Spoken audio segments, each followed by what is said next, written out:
Olá, querido aluno, querida aluna, vamos então seguindo nossa caminhada, estamos já caminhando aí do meio, já olhando para a reta final do estudo do regulamento disciplinar. Vamos falar agora do julgamento do transgressor. Houve a transgressão, houve uma parte disciplinar ou a comunicação disciplinar, depende de quem cometeu a transgressão, se foi alguém inferior a você ou igual a você, ou se foi alguém igual a você, mas mais antigo ou superior, né? Porque se for igual, se for igual alguém igual a você do mesmo posto e menos antigo que você, ou alguém inferior a você, é uma parte disciplinar, que é aquela narrativa dos fatos. Se for alguém do mesmo posto ou graduação que você, mas ele é mais antigo, ou então alguém de posto ou graduação superior, você faz a comunicação disciplinar, que é o relato do fato à autoridade competente. Beleza. Só que a autoridade competente agora tem que julgar. Recebeu os fatos, agora eu preciso julgar o transgressor. Vamos ver aqui as regras. O julgamento das transgressões deve ser precedido de um exame e de uma análise que considerem, olha só, tem que analisar tudo isso, né? A autoridade competente, ela não pode pegar aquela conduta e imediatamente já ter na cabeça qual vai ser a sanção a ser aplicada, sem antes analisar alguns detalhes, porque às vezes é a primeira vez que o cara cometeu a transgressão, ou então não, o cara é reincidente, entende? Então, ele tem que julgar esses fatos aqui, né? A culpabilidade dos antecedentes do transgressor, as causas que a determinaram, a natureza dos fatos ou os atos que a envolveram, as consequências que dela possam advir e as causas que justifiquem as circunstâncias ou as circunstâncias que as atenuem ou as agravem. Uma causa que justifique, gente, é uma causa que vai caber a ele o perdão.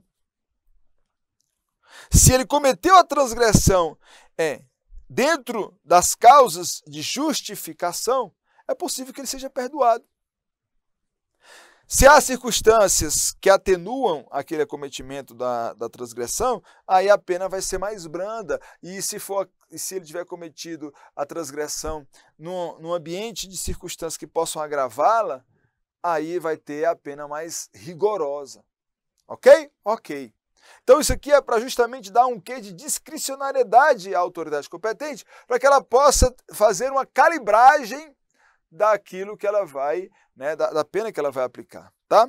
Bom, e aí a gente precisa saber o que são circunstâncias atenuantes. Isso é muito cobrado em prova, gente, mas é muito cobrado em prova, principalmente, né, a banca tentando confundir você entre circunstância atenuante e causas de justificação.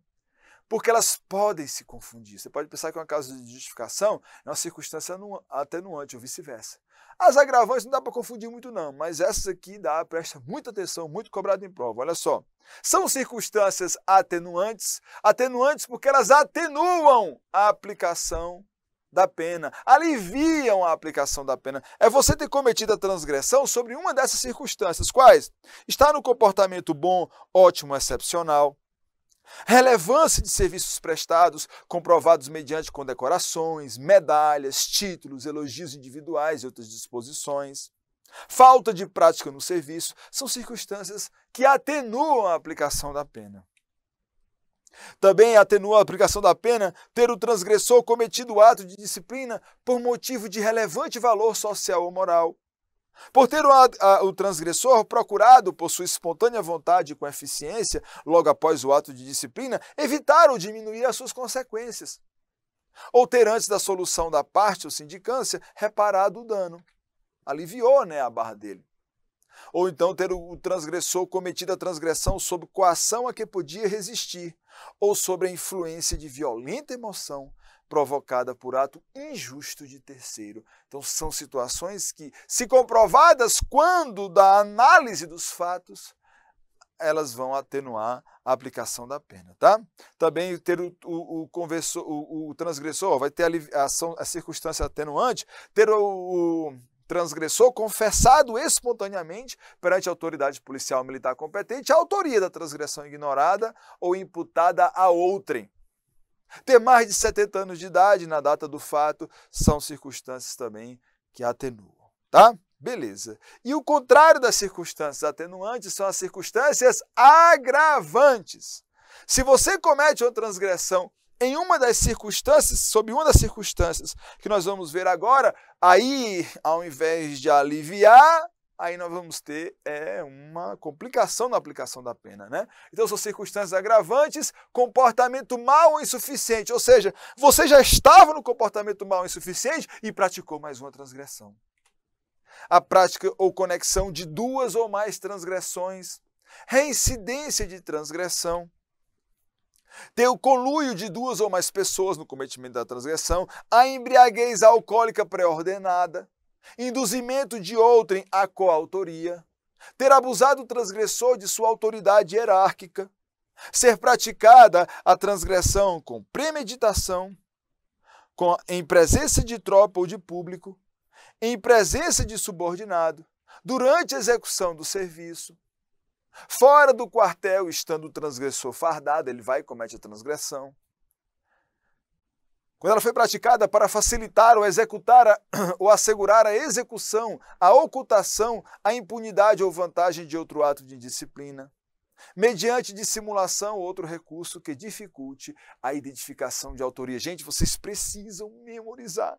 Isso cai muito, mas cai muito. São transgressões, são circunstâncias atenuantes, são circunstâncias agravantes, né, da pena quando do cometimento de transgressão disciplinar. Muito, muito mesmo. Cai muito. Revejam e vejam aí, por favor, né, cada vez mais aí essas circunstâncias, para vocês não se confundirem, tá?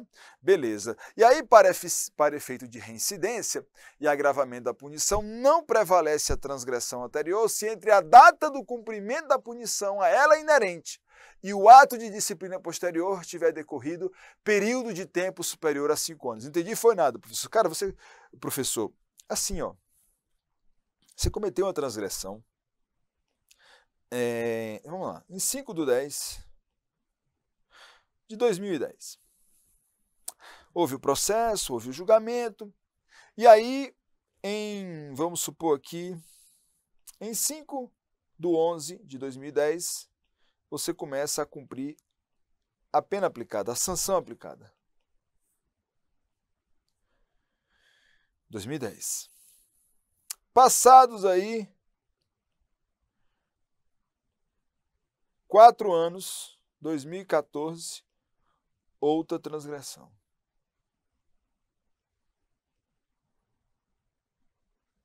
Outra transgressão. Olha só, é reincidente ou não? Para efeito de reincidência e agravamento da punição, não prevalece a transgressão anterior, se entre a data do cumprimento da punição a ela inerente e o ato de disciplina tiver decorrido período de tempo superior a 5 anos. Como aqui não decorreu 5 anos, aqui é reincidência. Mas se ele tivesse sido reincidente, por exemplo, em 5/11/2017, depois de ter cumprido essa daqui, ó, ele vai ser reincidente? Não. Passou os 5 anos do cumprimento, não foi do cometimento da transgressão, e sim do cumprimento da sanção pela transgressão cometida em 10/2010.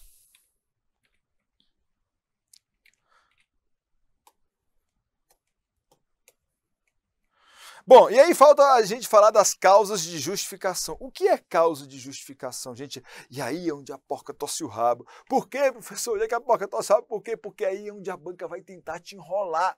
Ela vai tentar levar você a confundir causas de justificação com circunstâncias atenuantes. E sabe o que eu digo a você? Memorize as causas de justificação. O que é causa de justificação?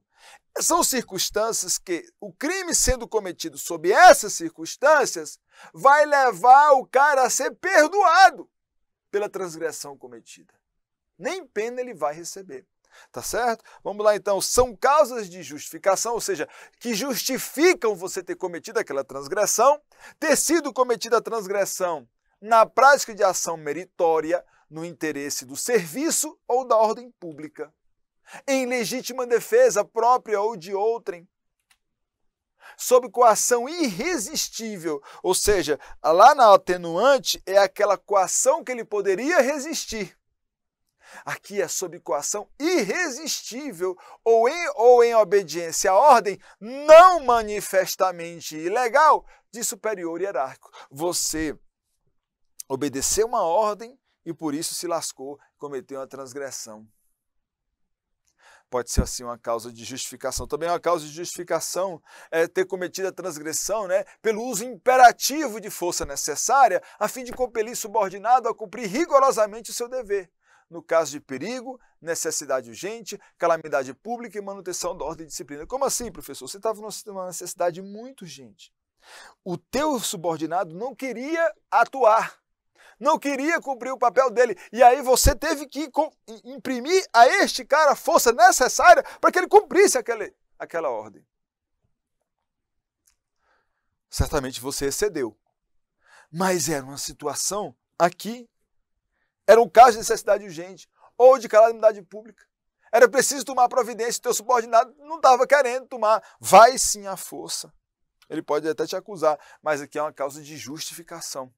É outra, ter sido cometida a transgressão por erro plenamente justificado, em circunstância que supôs a situação de fato, que se existisse, tornaria a ação legítima.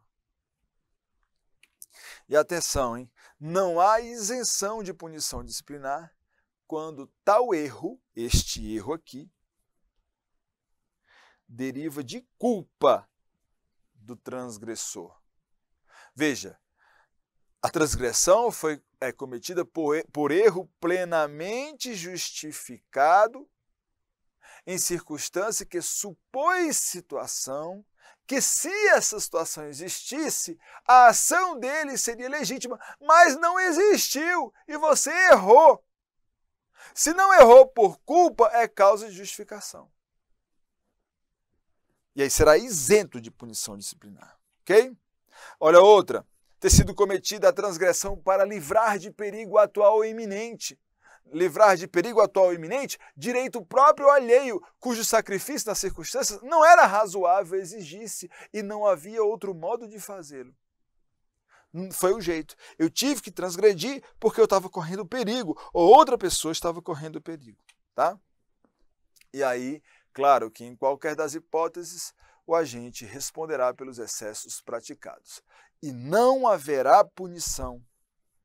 Não haverá punição quando for reconhecida causa de justificação. Não haverá punição, beleza? Vamos falar agora de isenção de punição. Então, gente, não deixa a banca te confundir causas e circunstâncias atenuantes com as causas de justificação. Atenuante não perdoa, atenuante apenas alivia a aplicação da pena. Causa de justificação, se enquadrar ali naquelas situações, você estará isento de pena. Tá? Isento. E sobre isenção de punição, é isento de punição. Veja, são situações excepcionais, tá? É isento de punição o transgressor que, por um dos motivos seguintes, era, ao tempo da transgressão, inteiramente incapaz de entender o caráter ilícito do fato ou de determinar-se de acordo com esse entendimento, porque ele praticou a transgressão por doença mental. Resultado de doença mental. Praticou a transgressão por embriaguez acidental completa, advinda de caso fortuito ou força maior, ou por embriaguez patológica, o cara já é alcoólatra, completa, né? Então pode ser que ele seja aí isento de punição se ele se enquadrar nessas três situações, tá? A embriaguez proveniente de caso fortuito, você deve estar se perguntando, que marmota é essa? Embriaguez de caso fortuito? Doença mental, ok, professor. O cara é alcoólatra, ok.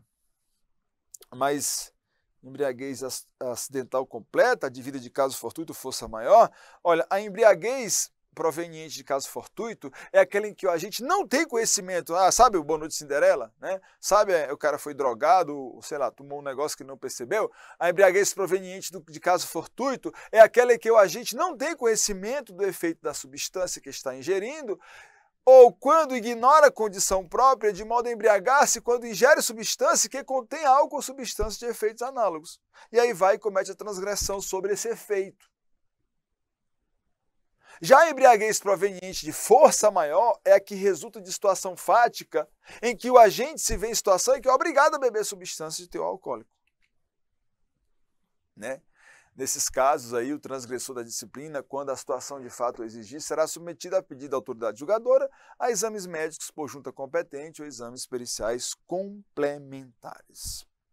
Bom, decidida então pela aplicação da punição, vamos ver o que é que você precisa saber sobre a aplicação das sanções e punição.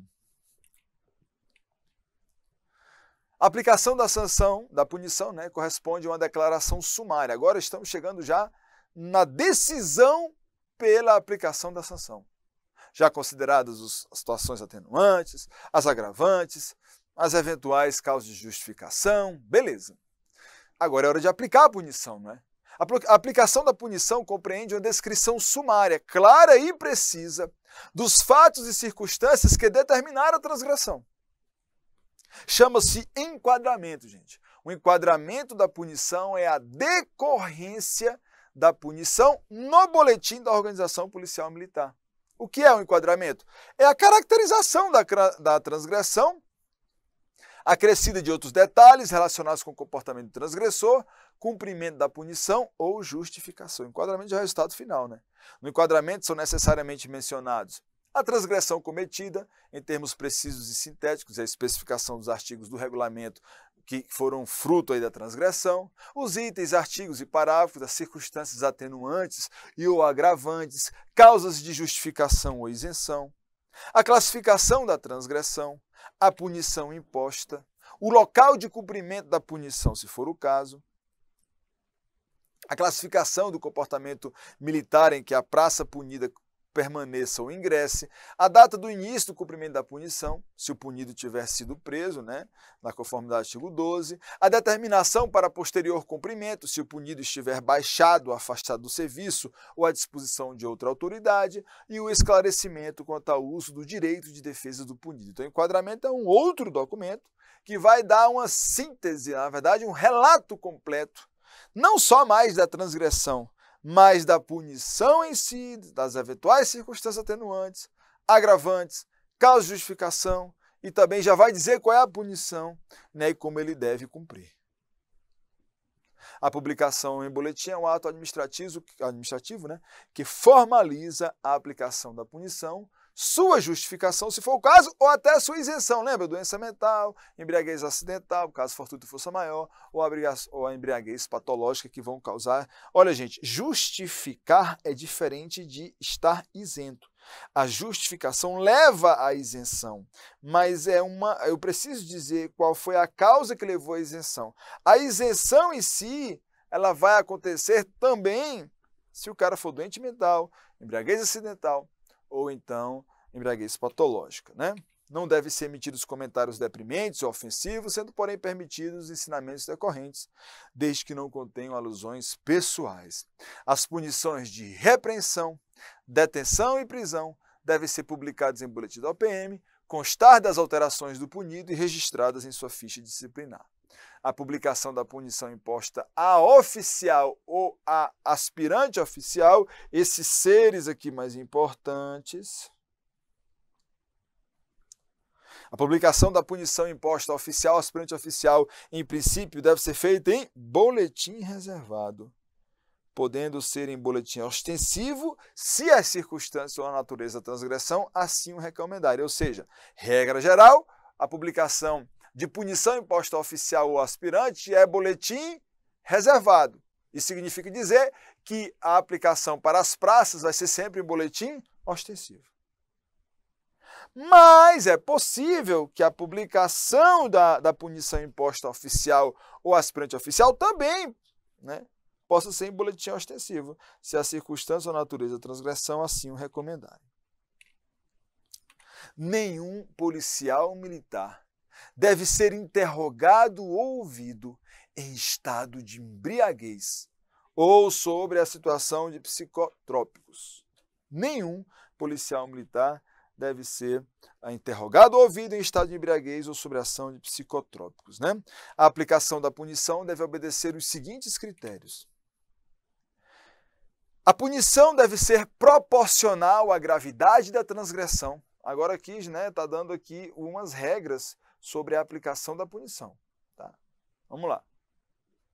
A aplicação da punição deve obedecer aos seguintes critérios. A punição deve ser proporcional à gravidade da transgressão, dentro dos seguintes limites, sem prejuízo das regras sobre o licenciamento a bem da disciplina. Né? Porque o licenciamento a bem da disciplina você já sabe que é da praça sem estabilidade assegurada. Né? Então vamos lá, estudada lá nos slides passados. Então deve ser proporcional ao seguinte, olha só. A punição não deve ultrapassar o limite, né, previsto quando ocorrer apenas circunstâncias atenuantes. E a punição deve ser dosada quando ocorrerem circunstâncias atenuantes e agravantes. Por uma única transgressão, não deve ser aplicada mais de uma punição, tá? E os limites máximos previstos para detenção e prisão podem ser alterados se houver casos de agravação da pena. A punição disciplinar, no entanto, não exime o punido da responsabilidade civil que lhe couber. Tá? Então, olha só, por uma única transgressão, não deve ser aplicada mais de uma punição. Os limites máximos previstos para detenção e prisão podem ser alterados se houver agravação da pena. Né? A punição disciplinar, no entanto, não exime o punido da responsabilidade civil e, na ocorrência de mais de uma transgressão sem conexão entre si, a cada uma deve ser imposta a punição correspondente. Essas regrinhas são boas de prova, tá? Em caso contrário, as de menor gravidade serão consideradas como circunstâncias agravantes da transgressão principal. Veja que na ocorrência de mais de uma transgressão, que não tem nenhuma conexão entre si, aí você vai receber a punição por cada uma das transgressões.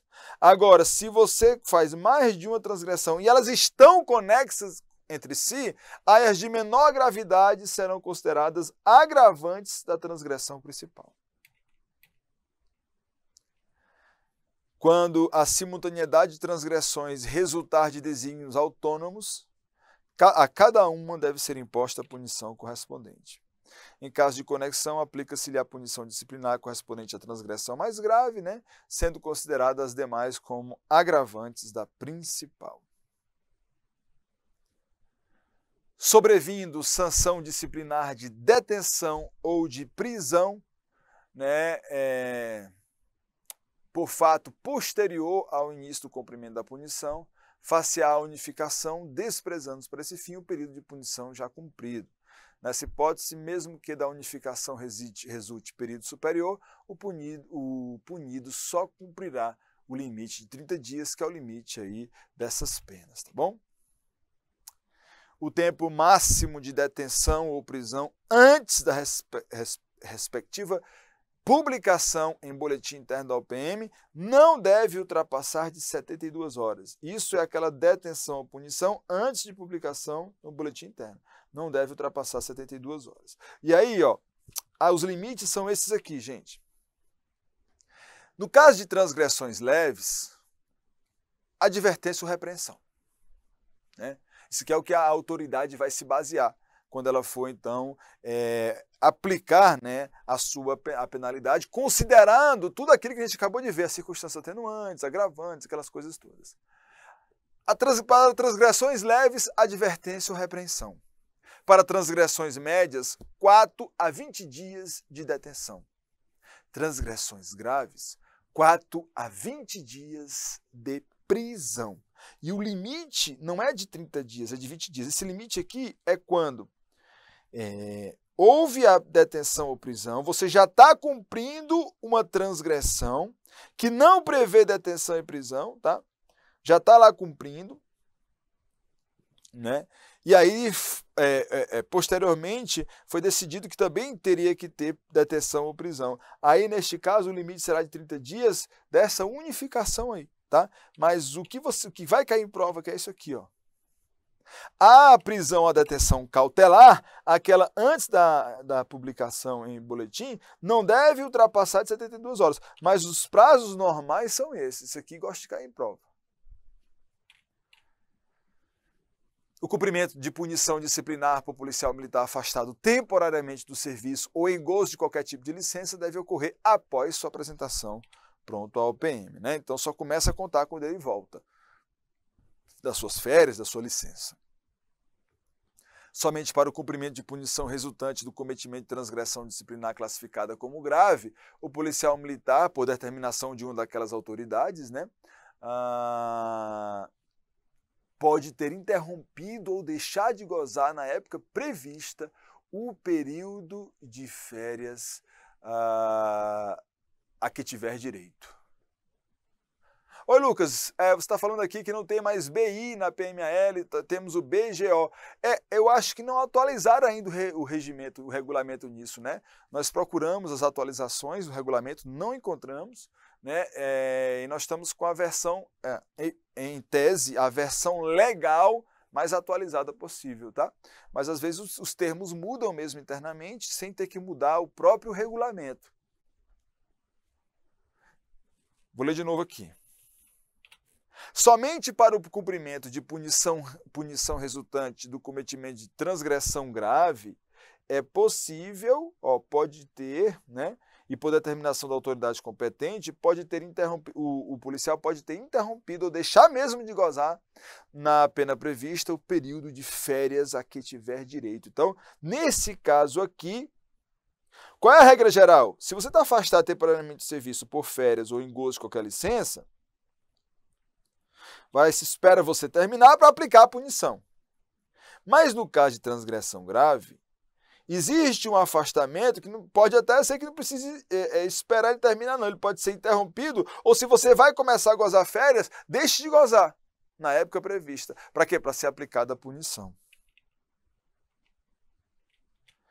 Quando a autoridade julgar uma transgressão, concluir que a punição a aplicar está além do limite máximo que lhe é autorizado, cabe a mesma solicitar à autoridade superior, com a ação disciplinar sobre o transgressor, a aplicação da punição devida. Isso é o que se espera, né? A autoridade que necessitar punir subordinado à disposição, a serviço de outra autoridade, deve a ela requisitar a sua apresentação para a aplicação da punição. Quando o local determinado para o cumprimento da punição não for a sua OPM, pode solicitar àquela autoridade que determine a apresentação do punido diretamente no local designado. São regras mais acessórias, né? É mais para que você saiba aí como funciona esses lances aí, beleza? A aplicação da primeira punição classificada como prisão é de competência das seguintes autoridades: governador do Estado, comandante-geral, chefe do Estado-Maior, chefe de gabinete de assessorias militares, comandantes intermediários, diretores e ajudante-geral, subchefe do Estado-Maior e comandantes da OPM. Essas aqui já são velhas conhecidas nossas, né? A prisão de qualquer transgressor sem nota de punição publicada em boletim interno da OPM só poderá ocorrer, essa cautelar, né? Também só pode ocorrer por ordem das mesmas autoridades que nós acabamos de ver, exceto o regulado pelo artigo 12, que aí tem especificação do governador, aquela coisa, né? A interrupção da contagem de tempo de punição, nos casos de baixa a hospital, enfermaria e outros, vai do momento em que o punido for retirado do local de cumprimento da punição até o seu retorno, desde que fique comprovado que houve má-fé por parte do transgressor. Ou seja, olha só, vamos ler de novo. A interrupção da contagem de tempo de punição nos casos de baixa a hospital ou enfermaria, ou seja, o cara bateu no hospital, bateu na enfermaria, estava cumprindo a punição, aí pode ser interrompida a contagem de tempo? Pode. Essa interrupção vai do momento em que o punido for retirado do local de cumprimento da punição até o seu retorno, aí interrompe-se a contagem de tempo. Agora, só vai interromper se foi comprovado que houve má-fé dele para que ele fosse para o hospital. Se for alguma coisa natural mesmo, um problema de saúde natural, aí não tem a interrupção da contagem de tempo, tá? O afastamento e o retorno do punido ao local de cumprimento da punição devem ser publicados aí em boletim da OPM, e com isso a gente fecha aí o nosso penúltimo bloco, né? A partir do próximo bloco a gente vai para a reta final do estudo do regulamento disciplinar, olhando modificação na aplicação da sanção, é quando é aplicada a sanção e há possibilidades de se modificar, né? Vamos ver quais são as espécies de modificação. A gente vê também regras sobre recompensas e outras coisinhas mais. Até lá, valeu!